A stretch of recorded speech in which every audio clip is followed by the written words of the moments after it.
This is the continuation of Paul's first letter to Corinthians.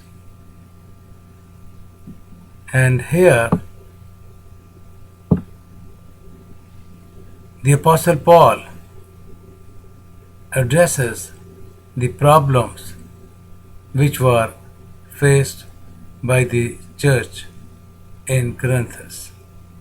And this is mentioned in 1 Corinthians chapter 1 verse 1 to chapter 6 and verse 20. Also mentioned divisions in the church and disorders in the church. Without Paul's presence, the Corinthian church had fallen into divisiveness and disorder. This resulted in many problems which Paul addressed so clearly.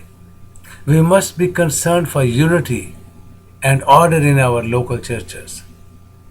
But we should not mistake inactively for order and cordiality for unity.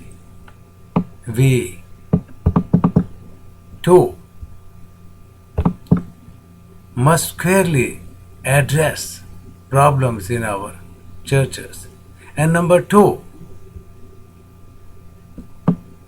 Paul answers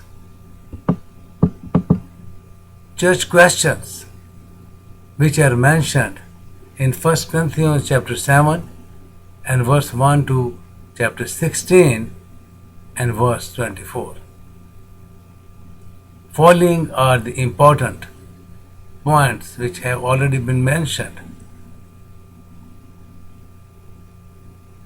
in Paul's first letter to the Church of Corinth. And that is, number 1, instruction on Christian marriage. Number 1, instructions on Christian marriage. Number 2, instruction on Christian freedom. Number 3, instruction on public worship. And number 4, instruction on resurrection. The Corinthians had sent Paul a list of questions, and he answered them in a way meant to correct abuses in the church and to show how important it is that they live what they believe. Paul gives us a Christian approach to problem solving. He analyzed the problems thoroughly to uncover the underlying issue and then highlighted the biblical values that they should guide our actions.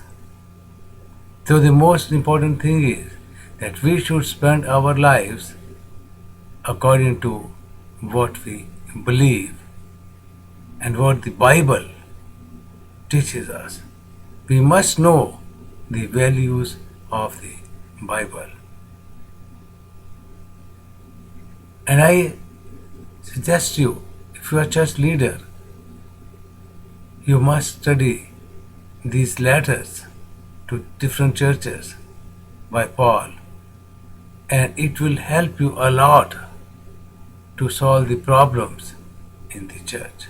And first of all, you have to present yourself an example to the church.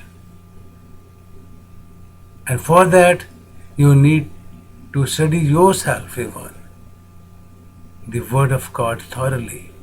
Spend more and more time in prayer, asking God's will for your life. He will guide you, He will give you directions, and He will give you divine wisdom to carry on this great task to lead people, to guide people, to teach people, and to work according to the power and strength which God is going to give you. God bless you.